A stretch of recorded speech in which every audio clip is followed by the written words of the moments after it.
Good evening, everyone. For those of you who don't know me, I'm Bob Lavoie, one of the counselors here in town. I'd like to welcome you all and thank you on behalf of not only the town, but our Veteran Services Officer, Troy Bryn, who unfortunately isn't able to be with us this evening. But he organized this along with one of our vets who's with us tonight, Billy Burns. And what I'd like to do to get started is, first of all, not only thank you all for coming, thank the officials that are here, Senator Goby, our town manager, Charlie Blanchard, other counselors that are here with me, members of our fire department, the police chief, John Jay. And let's get started if we could. Please, would you all join me in with the Pledge of Allegiance? Stand up. Pledge allegiance to the flag of the United States of America and to the republic for which it stands, one nation, under God, indivisible, with liberty and justice for all. Thank you. You may be seated. In honor of this day, I would like to briefly begin the ceremony with a moment of silence in remembrance of all the servicemen and women who have paid the ultimate sacrifice in the defense of our nation.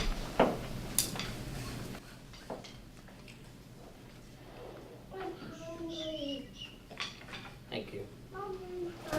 I'd like to introduce our council president, Mrs. Barbara Berry. About a year ago now, we have, again through Troy Bryn, Palmer has become a Purple Heart town. If you notice, we have the signs all over town. The council read and put into a proclamation last November, making this Purple Heart Day. I'll get into a little bit of the history after, but if you join me in welcoming Council President Barbara Berry to read the proclamation. Honey, just sit.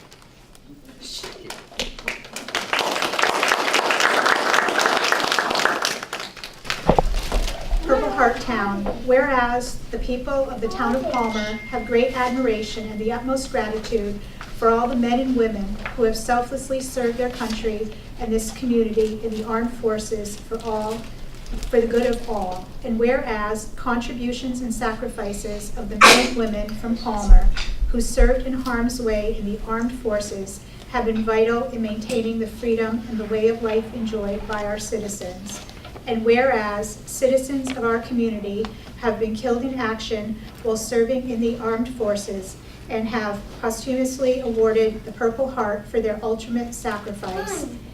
And whereas citizens of our community have been awarded the Purple Heart for their bodily sacrifice of being wounded in action while engaged in combat.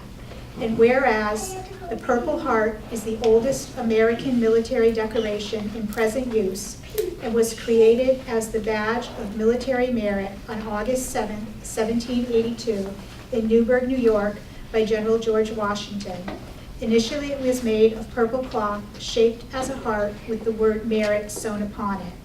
And whereas the heritage it represents is sacred to those who know the price paid to wear the Purple Heart, and whereas August 7th is nationally recognized as Purple Heart Appreciation Day, and now therefore be it proclaimed, we, the Palmer Town Council, on behalf of the town of Palmer, go on record to hereby proclaim Palmer, Massachusetts, a Purple Heart town, honoring the service and sacrifice of our nation's men and women in uniform that were wounded or killed by the enemy while serving to protect the freedoms enjoyed by all Americans. Also be it proclaimed, we, the town of Palmer, will recognize August 7th annually as Purple Heart Day and urge the people and organizations of Palmer to display the American flag as well as any other public expressions of recognition of our Purple Heart recipients.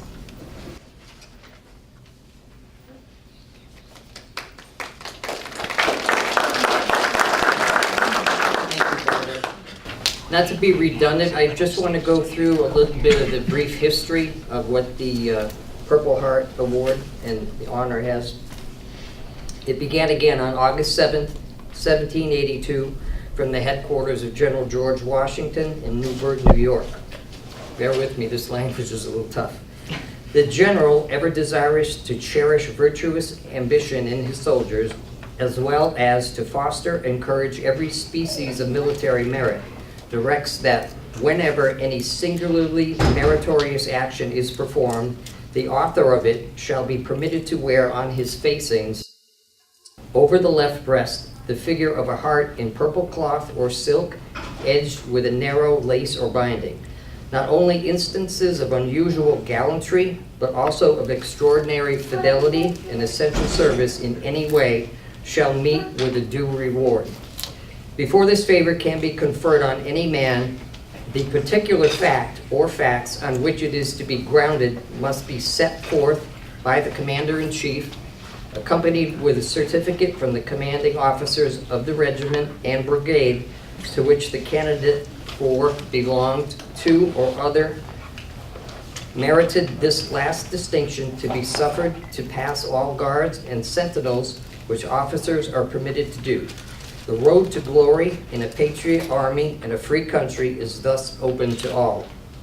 This order is also to have retrospect to the earliest stages of war and to be considered as a permanent one. Army regulations specify that the design of the medal as an enameled heart, purple in color and showing a relief profile of George Washington in Continental Army uniform within a 1/4-inch bronze border.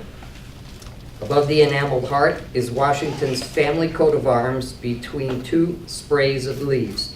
On the reverse side, below the shield and the leaves, is a raised bronze heart without enamel bearing the inscription "For Military Merit." The medal is suspended by a purple cloth with white edges.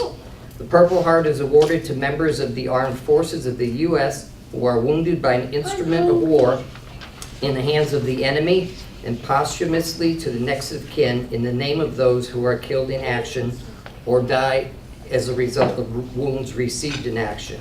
It is specifically a combat decoration. Today, more than 232 years later, the medal is the oldest U.S. military decoration still in use, and the inventory of veteran stories blends both heroic and tragic distinctions. What I like to do now, as I read the, let me give you another little bit of history. This is a temporary mock-up of what we're going to call the Wall of Honor. It's going to look like. It's going to eventually be a permanent fixture over in our town hall. After the renovations, there's going to be a wooden plaque, probably somewhere in the main hallway, and it's going to have inscribed all of the, well, this first list here is incomplete. I have 14 names to read tonight. I believe there's 8 or 9 when he had originally done this. But in order to be placed on the Wall of Honor, Troy, our veteran service officer, has to go through and verify and document that each Medal of Honor recipient is actually verified. And then every year on August 7th, we're going to add those new names to the list. So apparently the way we have the plaque, I believe Troy has it designed. There's going to be additional gold plaques there so that each year we engrave the new names. And again, it will be a permanent part of Town Hall. With that being said, I'd like to introduce Senator Ann Goby, who is with us tonight. And she has not only joined us to present, I believe, certifications she has from the U.S., for the State Senate, rather. But I'd also like to invite the counselors that are here to stand up here with me as I read the names. And, excuse me, if there are any family members here of any of the names that I'm reading, or friends, please, identify yourselves, and that way we can honor you. And at the end of this, we'll unveil this so you can kind of get an idea what it's looking like. And then I have a few remarks at the end, and again, we thank you for coming. So that being said, if we all could. Sounds good. Okay, join us. And again, these first 14, these are the names that Troy has verified thus far. And as names become submitted to him in the Veteran Services Office, he will go through the procedure and the process of verifying new names as we begin. The first name I have is U.S. Army Private First Class Robert Bishop, World War II. U.S. Army Private First Class Joseph Bolo, World War II. U.S. Army Private First Class Edward F. Burgess, World War II. U.S. Army Private First Class Raymond E. Cook, World War II. U.S. Army Corporal Richard J. Denning, World War II. U.S. Army Private First Class John A. Skowronek, World War II. U.S. Marine Corps Corporal Gilbert R. Leduc, Korean War. U.S. Army Sergeant Joseph C. Santucci, Korean War. U.S. Army Specialist 5 Promotable William F. Burns, Vietnam. U.S. Marine Corps Sergeant John S. Champney, Vietnam. U.S. Army Corporal Walter B.B. Chase, Vietnam, KIA, April 4, 1969. U.S. Army Specialist 4 Harold E. Fountain, Vietnam. U.S. Marine Corps Arthur Gerard, Vietnam. And finally, U.S. Army Staff Sergeant Clint J. Story, Operation Iraqi Freedom, KIA, August 4th, 2006. I'd like to introduce now again Senator Ann Goby to say a few words. Okay. And please. Okay, well, thank Be my you. guest. No, thank you, Bob, and thank you to the town of Palmer. You always find a way to honor your active military and your veterans, and so a special thanks, obviously, to the folks who are here from the Legion, the M-Vets. We have some VFW folks as well. Thank you very much for serving. And of course, tonight we're recognizing those who have received the Purple Heart. And on my way here at the State House, I was walking through, and Calvin Coolidge had been the president of the Massachusetts Senate before he became president of the United States. And I said, Calvin Coolidge must have had at least one quote that would have something to do with this. So, and I found one. So it was pretty hard, actually. But what Calvin Coolidge said was, and I apologize, I kind of like scribbled it on the piece of paper, no person was ever honored for what he received. Honor has been the reward for what he gave. And that's exactly what we are doing tonight for this community, to honor those who gave so much. If you wear the uniform of the United States, as Billy has done and so many others, are the men and women that are in uniform for our police, our fire, our EMS that continue to give back to our area. And so, Billy, we have a little something for you, a little something special for you as well. As most of you know, this year is the 50th year that we're trying to really recognize specifically our Vietnam veterans. It was a long time for those Vietnam vets to have people say thank you and to welcome them home. And I know Billy was a TV star just a couple of weeks ago. Did anybody have a chance to see him on TV? Billy, And so that was great for the welcome home at Fenway Park, and that was pretty neat. I saw you on TV, Billy. That was okay. You look good. You look good. I wore sunglasses for a reason. I'm sure. It had to have been extremely emotional. It's been very emotional. Walking onto the field was just surreal. Yeah. You know, we come in through center field and walk behind the infield, and it was like, I believe there was about 800 people all there from 41 different states. Mhm. And it was the largest welcome home Vietnam veteran ceremony ever held in the United States. Yeah, no, that's awesome. And tonight is awesome as well, to get an opportunity for this community. And I have to tell you that there's not many other communities doing this. And again, Palmer, you've shown yourself, and to the council, to Charlie for your town administrator, you recognize your veterans, you don't forget. And so, Billy, we haven't forgot you tonight either. And on behalf of the council, and Todd unfortunately could not be here. He was on vacation with his family, and I think he's coming home either tonight or tomorrow morning, but I know we felt bad he couldn't be here. But Yeah. on behalf of he and I and the council members, thank you very much. Thank you very much. You're welcome. Thank you so much.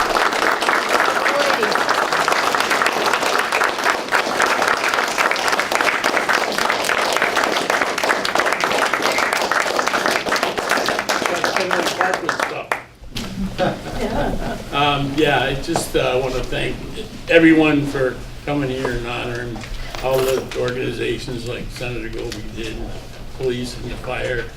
It's really great that we all can get together and keep up with our veterans and As far as, I'd like to recognize John Champney. He is also a recipient of the Purple Heart. John.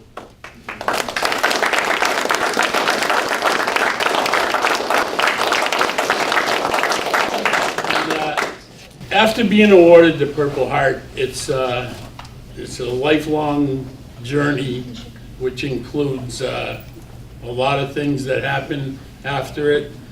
PTSD is one of them. It's always on your mind when you get hit, so that's just one of the things that the government's trying to take care of it all, and hopefully it'll all work out, and we can have these ceremonies for the veterans every year, and hopefully we don't have to add any more names on that plaque. So thank you. Thank you so much.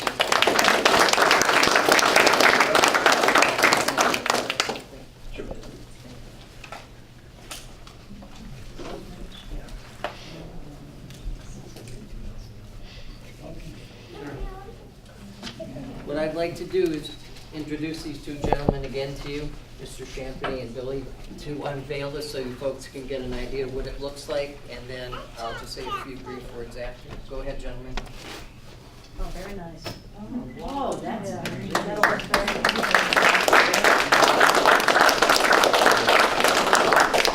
So again, I believe that Troy's vision for this is obviously it's going to be out of wood, and it's going to be, again, a fixture over in Town Hall. And this is just a rough mock-up so that we would have something to display for you and the folks here tonight. So you can get an idea. I believe it's going to be on the order of that size, and I believe as prominent as the Purple Heart decoration will be in the center.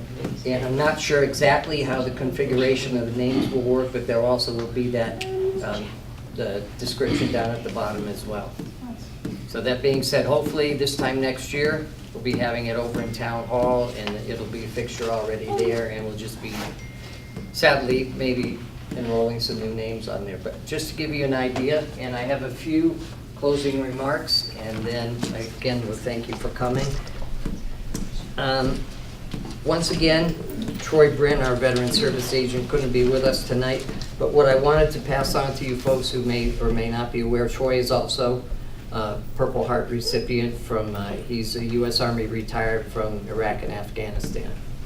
So I'd just like to make that aware to all of you folks. And again, this pretty much concludes our first observance of the Wall of Honor in honoring our Purple Heart inductees and recipients. If anyone would like to stay, take a closer look, and if you have any questions, I'd be happy, if I can, to answer them for you.